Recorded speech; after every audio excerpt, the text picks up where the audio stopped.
Continuing our series on vectors. Now we're going to talk about some of the built-in functions or library functions that exist in MATLAB to use on vectors, which come in very handy. Now this is not an exhaustive list. This is a list of some common ones that we use. There's a whole lot of help in MATLAB that you can get to learn about other functions, but these are some of the common ones that we use. Let's jump right in here. First one would be sum, which does exactly what you think it would. So if we had vector A equals 1, 2, 3, and we did B equals or gets the sum of A, then B is going to be the value 6. It's just that easy. You just add up everything in the vector. So you can always get the sum of a vector. If you want, you can do the mean, which is the average of a vector. So if I was looking at C equals the mean of A, then C would equal 1 plus 2 plus 3 divided by 3, which would be the value 2. Okay. So it's just the average of all the elements in the vector added. Okay. Next we have min, which returns the minimum or the smallest value in the vector. So if I had D equals the min of A, it's going to just return the smallest value, so D is going to be 1. Now there's a bit of a caveat with min. Min actually returns 2 values, but MATLAB is smart enough to know that if you only give it one value on the left-hand side, it will give you the minimum value. But if you give it 2 values on the left-hand side, so let's say if I gave it a vector E, F,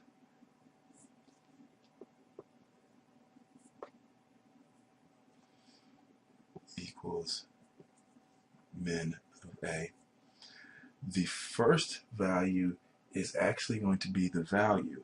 So it's going to return E comma F is going to get the vector 1 because that's the minimum value. But the next slot is the location of that minimum value, which in this case is also 1. So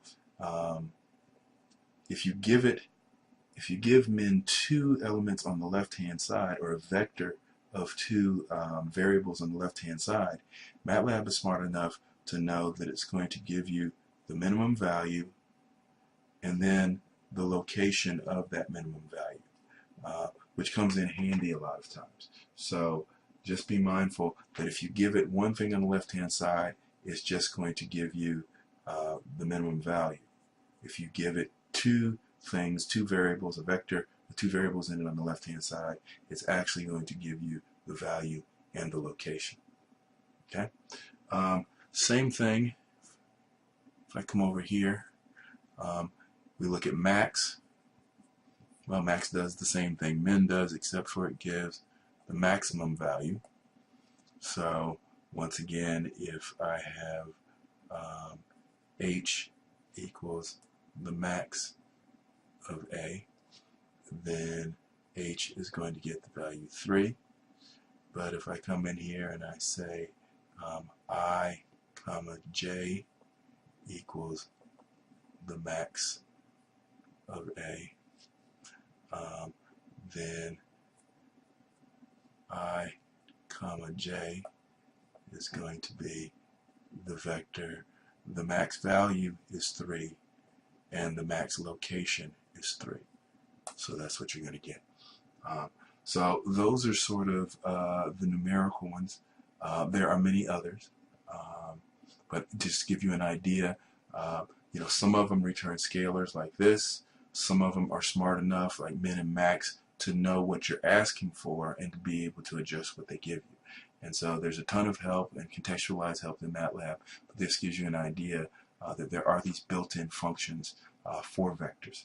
So there are also functions, library functions regarding rounding and that kind of stuff. So let's see how that works. If you did,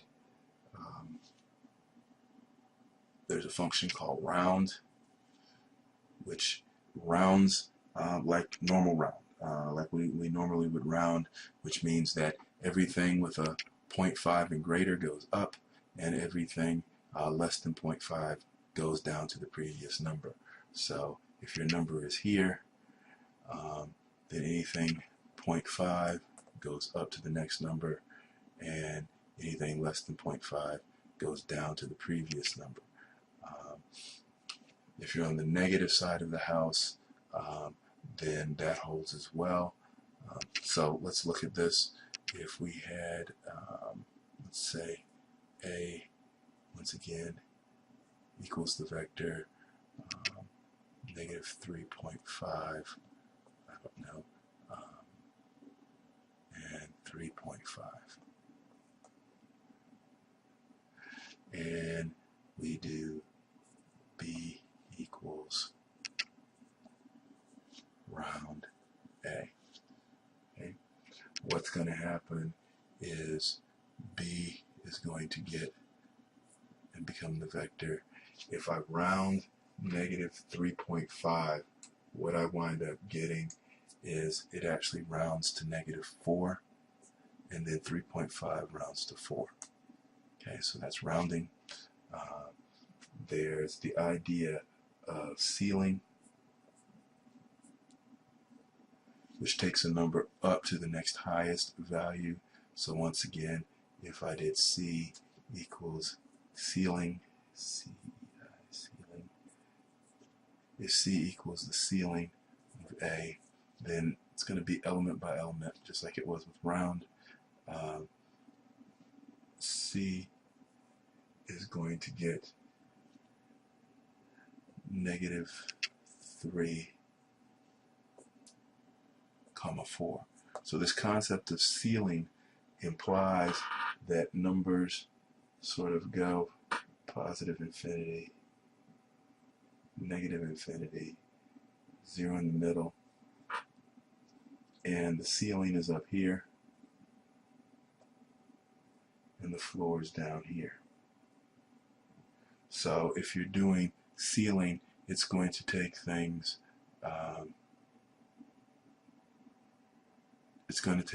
always up towards this way. So that's why when I do the ceiling of negative 3.5, I get negative 3, because it's going to go up towards the ceiling. And in terms of the number line, 2, 3, 4, negative 1, negative 2, negative 3, negative 4. Negative 3.5 is in here, so I'm going to round up that way, which takes me, I'm going to take the ceiling up that way, which takes me to negative 3. And 3.5 is here. I'm going to take the ceiling up this way, which takes me to 4. Likewise, if I do the floor, then it's going to take me down. D equals floor of A. And so D would wind up getting, it's going to go negative 4, comma 3, because the floor is down this way. So for negative 3, it's going to go down that way, and for positive 3.5, it's going to go that way. So negative 3.5 is going to take you down to 4. Positive 3.5 is going to take you down to 3. The other one is fix, which is round towards 0. So instead of doing like ceiling and floor, where there's an absolute up and down, round towards 0 does this. If you have, I guess the drawing would go positive infinity here, negative infinity here, with 0 in the middle. 1, 2, 3, 4, negative 1, negative 2, negative 3, negative 4. You're going to round always moving towards 0, or you're going to move towards 0. So if you had E equals fix A, then E is going to get or become negative 3,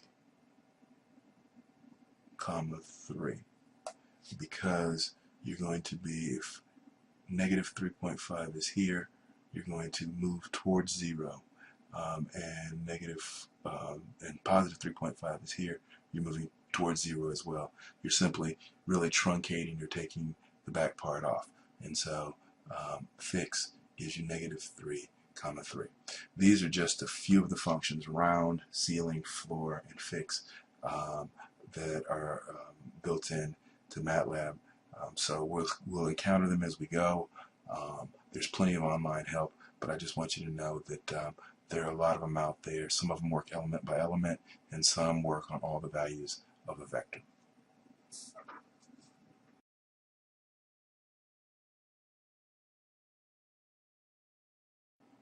So this is the MATLAB reinforcement for the video board lecture of library functions. So if I have A equals the vector 1, 2, 3,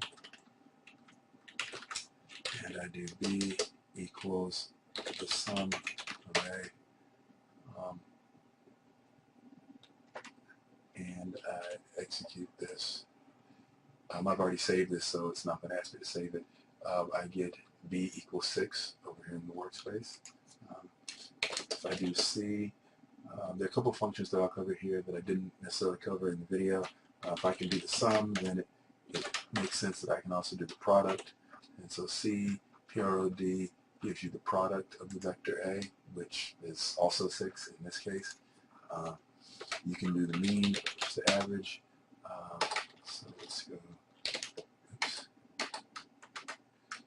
D equals the mean of A. I run that. I get 2, which is the average.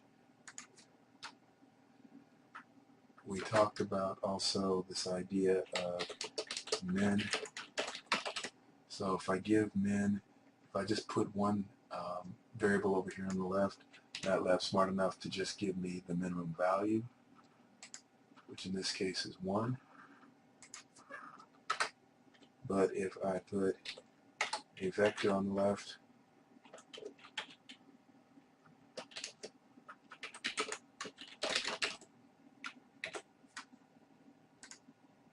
then it gives me the first location is the value, so the minimum value is 1, and the second one is the actual location. So that's how that works.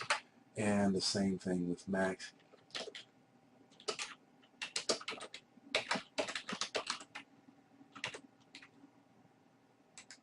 So the max of the vector is, the max value in the vector is 3, and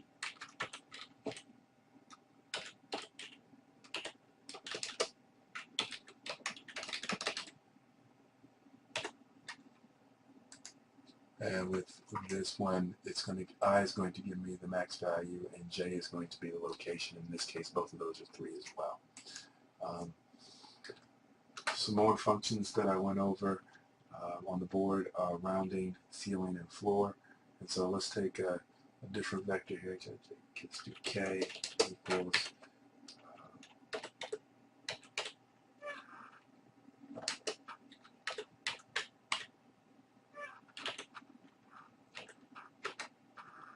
and if I do round K, round K, then K equals that vector, and if I round everything, I'm going to round negative 3.5 rounds to negative 4, and 3.5 rounds to 4.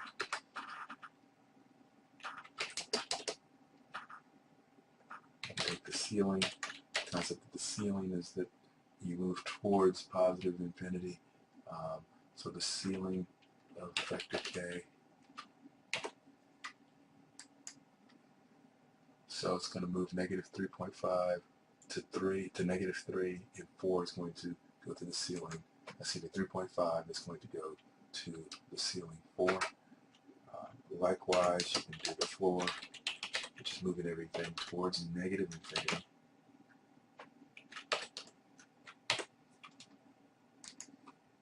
Which means negative 3.5 is going to go to negative 4, and 3.5 is going to go to 3, positive 3.